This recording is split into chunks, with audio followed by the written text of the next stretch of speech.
Hello, hello, nous voici enfin pour ma première vraie vidéo. J'espère que tu avais suivi ma présentation.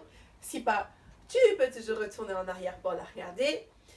Et voilà, aujourd'hui, Malukai, Malubimpa, Anuwewa. Et toi, comment tu vas? Alors, dans ma vidéo de présentation, c'est vrai, vous étiez nombreux à me dire que j'étais loin de la caméra. Et ceci n'était pas sans but, parce que Seiya ne fait jamais rien au hasard. Non, mais blague à part, aujourd'hui on va parler des complexes. Un peu touchy, mais on va y arriver. Je me rapproche. Allez, let's go. Me voici enfin de plus près. Et donc pour aujourd'hui, ce sont les complexes dont je vais parler. Pour ce faire, je vais parler de plusieurs points que je vais vous énumérer d'abord et ensuite je vais les détailler et j'espère que vous allez tout suivre du début jusqu'à la fin. On y va? C'est parti. Alors, les points que je vais aborder sont qu'est-ce qu'un complexe, quels sont les miens, ce sera dans le même point. Comment je les ai combattus, donc mes complexes. Est-ce que c'en est fini maintenant avec mes propres complexes ou peut-être pas? Qu'est-ce que je fais au quotidien pour ces 10 complexes? Et bien sûr, une petite conclusion, un petit témoignage, mon expérience quoi. Donc point 1. Qu'est-ce qu'un complexe? Simple, c'est un sentiment d'infériorité, timidité ou un manque de confiance en soi. Et j'ajouterais personnellement, c'est quelque chose en nous qui ne nous plaît pas ou qui nous met même mal à l'aise vis-à-vis des autres ou vis-à-vis de quelque chose. Quels sont mes complexes? Bah, tu serais bien étonné, mais j'en avais, je vais dire j'en avais parce que j'ai appris à vivre avec beaucoup. Mais quel exemple je peux te donner? Mes pieds, pour ceux qui le savent, j'ai un hallux valgus depuis que je suis petite et je me suis fait opérer du pied droit, mais j'ai pas encore fait le pied gauche, enfin bref. Voilà quoi. J'ai une énorme cicatrice sur le bras que j'ai appris au final à apprécier. Mon métissage, ça peut paraître bizarre, mais je vous en parlerai aussi. Mes dents, ouais, j'ai la marque des calongies, les dents pointues, on s'y habitue. Quoi d'autre? Les cheveux crépus, la couleur trop claire, les gros mollets, ma main gauche, parce que je sais plus faire ça avec ma main gauche. Enfin bref, j'en ai plein. Comment j'ai combattu mes propres complexes? Sincèrement, en les appelant avec amour, en me mettant face au miroir et en me disant des jolies choses, en me disant le contraire de ce que je pouvais voir ou penser de moi, de mes complexes en particulier, en les chérissant devant le miroir tout simplement. Mais il faut savoir aussi que les gens autour de moi ont pu m'aider à combattre ces complexes, parfois de manière inconsciente, parfois de manière consciente, ça dépend. En fait, souvent les autres ils se rendent pas compte que ce qu'ils disent ça peut avoir un impact sur nous. Qui dit impact dit positif ou négatif. Ça ne peut pas être les deux en même temps. Et en l'occurrence, moi, par rapport au complexe que j'ai énuméré avant, je vous donne un exemple par rapport à mon métissage. Mais j'ai toujours trouvé que c'était dur d'être métisse dans ce monde, mulâtre, comme les gens aiment dire. Parce qu'en fait, t'appartiens à personne. Genre, quand je suis chez les Congolais, on me regarde, on me dit « Ouais, mais toi, t'es une Mundélé, toi ?» Ok. Et quand je suis chez les Mundélé, lol, chez les Blancs, et bien là on me dit « Ouais, mais en fait, t'es pas tout à fait belge, toi, t'as des traits et tout. T'es de quelle origine ?» Ok. Donc, en gros, je suis rien ou je suis tout, je sais pas trop. Je suis métisse, quoi. Je pense en fait que peu importe ce qu'on te dit, peu importe ce qu'on remarque de toi, si c'est un complexe, il faut savoir en jouer. Et c'est pas facile, évidemment. Surtout au début, Parce que quand t'es complexé, ben, t'as pas forcément envie de jouer avec ton complexe. Mais quand tu mets ça dans ta tête, je t'assure, tu seras gagnant. Les gens, ils ont une image précise sur chaque mot qu'ils placent. Donc, par exemple, si moi je leur dis je suis métisse, eh bien pour eux, métisse, c'est avoir des cheveux bien bouclés, être un peu basané, blablabli, blablabla, blablabla. Eh ben non, en fait, moi je suis blanche, mes boucles, bof, hein, c'est pas trop ça. J'ai des boucles, mais j'ai pas les boucles des métisses que vous imaginez. D'ailleurs, maintenant j'ai des locks, donc les boucles, voilà, on n'en parle même plus. Mais c'est pour vous dire que, en fait, métisse, c'est un mélange d'une personne noire avec une personne blanche. Donc, le résultat, en fait, ça peut donner quelqu'un de clair, quelqu'un de foncé, quelqu'un de entre les deux, des cheveux frisés, des cheveux pas frisés du tout, des cheveux super crépus. Bref, ça peut tout donner. Et donc, en fait, les étiquettes qu'on met sur le nom métisse sont souvent erronées. Et c'est ce qui fait que moi, quand on me voit, on me dit mais t'es blanche, non? Ou bien mais t'es pas très noire, non?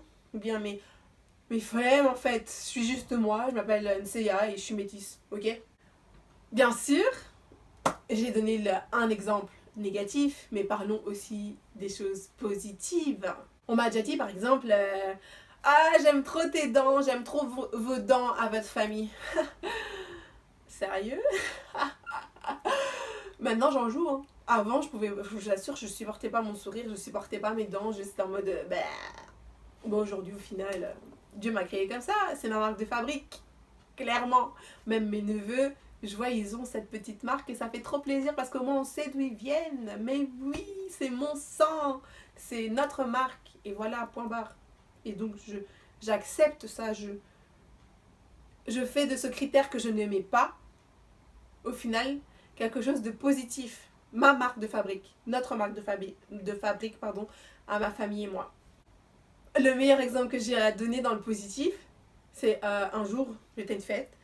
Et un gars a vu ma grosse cicatrice sur le bras. Et il a vu que je ne savais pas bien bouger ma main gauche. Et je lui ai donc expliqué ce qui s'était passé. Bref, c'est pas le sujet. Et là, il m'a dit ah, ben franchement, ça te rend unique au moins, ça change. Vous allez dire, Nseya, elle est bizarre. C'est pas vraiment un compliment. Mais pour moi, je l'ai trop pris comme un compliment. Sur le moment même, je me suis dit franchement, merci Seigneur de m'avoir créé à cet instant précis avec ce défaut. Parce que ça a réchauffé mon cœur en fait. Je me suis dit, mais c'est vrai en fait, je suis unique. Et il n'y a personne qui a une main qui part en cacahuète comme la mienne. En tout cas, j'ai jamais vu. Bah, au moins, si vous voulez parler de moi et être sûr qu'on va me reconnaître, vous dites la métisse claire avec une grosse cicatrice sur le bras et sa main gauche elle part en cacahuète. Au moins, c'est clair là. On saura qu'on parle de moi. C'est ça qu'il faut faire avec un complexe. C'est le prendre et le mettre à son avantage. Et ça veut dire que aujourd'hui, si on veut parler de moi et qu'on parle de ces choses, eh bien, on parle que de moi. Il n'y a pas d'erreur. On ne parle pas de quelqu'un d'autre. Il n'y a pas de... J'allais dire un mot bizarre. On ne peut pas confondre. Il n'y a pas de confondation. Bref, vous avez compris. Suis-je toujours complexée à l'heure actuelle? Dire non, je crois que ce serait un petit mensonge. Parce que je crois que des complexes, en fait, ça part pas forcément. On peut les accepter, on vit avec, mais au final, voilà, quoi, ça change pas. Mais en même temps, je sais pas si on peut vraiment laisser le mot complexe une fois qu'on s'est habitué à vivre avec. Au final, quand on me dit ah, t'es clair, je dis bah ouais, t'as vu ça quoi. Enfin, ça m'est égal en fait à l'heure actuelle. Tout ce que tu trouves de différent en moi, je me dis, ben, gloire à Dieu en fait. Genre, alléluia, au moins je suis différente. Au moins tu me reconnais par ma différence. Et je trouve ça trop génial comme concept. Reconnaître l'autre par sa différence. Plutôt que de chercher à tous être les mêmes. Flemme en fait, flemme. Comment je gère tout ça au quotidien? Eh bien, ça peut paraître nunuche, mais la première chose que je fais le matin quand je me réveille, c'est que je me parle à moi-même. Je me parle, ou bien même en pensée, je me dis des choses positives sur moi-même. Et puis devant le miroir aussi, je me dis des choses positives. Et puis je remercie Dieu pour la manière dont il m'a créée. Ça, c'est un truc que je fais tous les jours. Je suis reconnaissante à Dieu pour ce que je suis. Un truc que j'ai fait, c'est par exemple, vous voyez derrière moi, il y a des petites affiches. Vous vous êtes peut-être posé la question lors de ma présentation, que représentaient ces affiches. Mais en fait, c'est simple. Par exemple, celle-là, c'est un passage de la Bible dans le livre de 1 Corinthiens, le chapitre 13, qui est un chapitre très connu parce que c'est la définition de l'amour. Et en fait, j'ai remplacé le mot amour par mon prénom. Ce qui fait que à chaque fois que je le lis, j'appelle l'amour sur ma vie. Et aujourd'hui, quand on me dit Anne-Seya, franchement, t'es une personne, t'as trop d'amour en toi, tu partages trop l'amour, tu sens l'amour et tout, et tout, et tout, et tout, et tout, et ben je me dis oui, yes, ça a marché vraiment parce que je peux vous lire ce petit passage. Donc c'est Nseya prend patience, Nseya rend service, elle ne jalouse pas, elle ne plastronne pas, elle ne s'enfle pas d'orgueil, elle ne fait rien de laid, elle ne cherche pas son intérêt, elle ne s'irrite pas, elle n'entretient pas de rancune. Elle ne se réjouit pas de l'injustice, mais elle trouve sa joie dans la vérité. Elle excuse tout, elle croit tout, elle espère tout et elle endure tout. Nseya est amour. Vous voyez, en fait, c'est la définition de l'amour que je me suis appropriée. Et c'est ce qui fait qu'à chaque fois que je me le répète, j'appelle l'amour sur moi. Et c'est ce qui fait que dans les situations de la vie, je peux appliquer l'amour parce que ça fait partie de moi. C'est quelque chose que je me suis inculqué, que je me suis forcée. C'est mon choix en fait.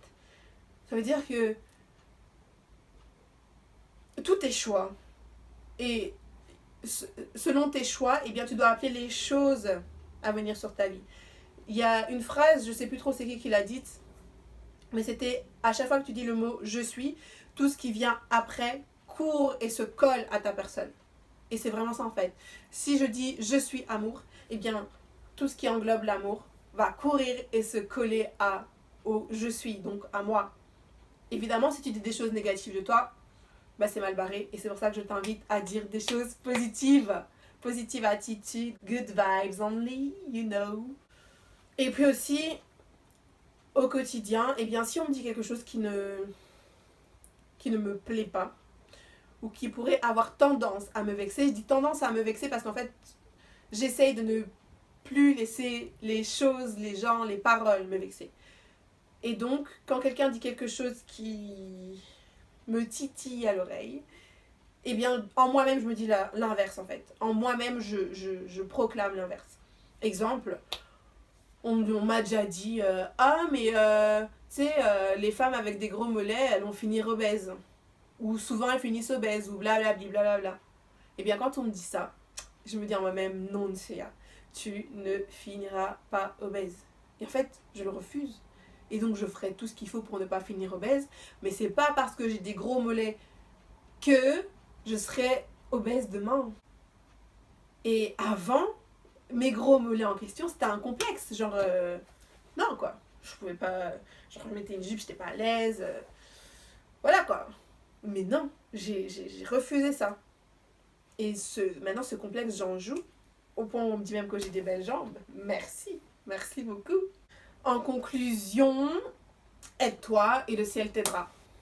Apprends à t'aimer et ensuite les autres t'aimeront. Tu ne peux pas en fait aimer l'autre si tu ne t'aimes pas déjà toi-même. Et tu ne peux pas attendre des autres qu'ils t'aiment si tu ne t'aimes pas toi-même. Tu sais, tu peux ne pas apprécier quelque chose au premier regard. Mais si tu insistes, si tu persévères, si tu forces en fait à apprécier un détail, tu verras son authenticité et tu comprendras qu'en fait il n'y a rien de mieux que l'authenticité d'une chose, la véracité d'un trait. Et c'est là où tu vas commencer à apprécier les choses pour ce qu'elles sont et pas pour ce que tu voudrais qu'elles soient. Fais de chacun des détails auxquels on t'identifie une raison de te dire que tu es unique. Et c'est ce qui est merveilleux. Tu es unique. Je suis unique. Et on s'en fout des complexes. Et surtout, crée ton propre style en fait. Par exemple, les locks, c'est quelque chose que j'ai choisi, c'est quelque chose que j'ai pris le temps d'apprécier, c'est quelque chose que j'ai pris le temps d'analyser. Je me suis dit, oui, Nseya, les locks, ça t'ira bien en faisant. Aujourd'hui, j'aime trop mes taches de rousseur au point où je voudrais en avoir plus. Bon, j'en ai pas plus, mais c'est pas grave. Ben, maman qui part en cacahuète, c'est pas si grave au final, j'en ai une autre. Mon gros nez, bah, j'ai appris à l'apprécier et puis au moins je respire bien. Enfin voilà quoi, peu importe ton complexe de base, franchement, joue avec. C'est tout ce que je peux te conseiller. Joue, joue, joue. Et souviens-toi, tu es unique en ton genre. Et donc mon petit témoignage, comme vous l'avez compris, eh bien c'était par rapport à cette affiche par exemple.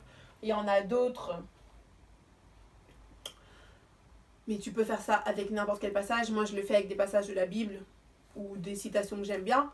Prends les textes qui te font penser à la personne que tu veux être. Appelle sur ton caractère les caractéristiques que tu veux voir. On en revient à soit le changement que tu veux voir. En fait, vraiment, cherche pas dans les autres ce que tu veux être. Cherche-le en toi-même parce que c'est sûr, ça y est. J'espère que cette vidéo t'a plu quand même. Je me suis rapprochée. Tu peux me voir encore de plus près sur Instagram et sur Snapchat. C'est ya, la même chose. N-S-I-I-E-Y-A-A-A.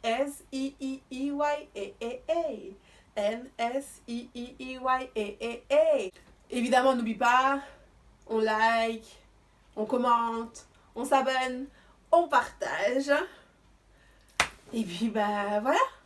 Nat Manangana, Manangani. À bientôt mes amours.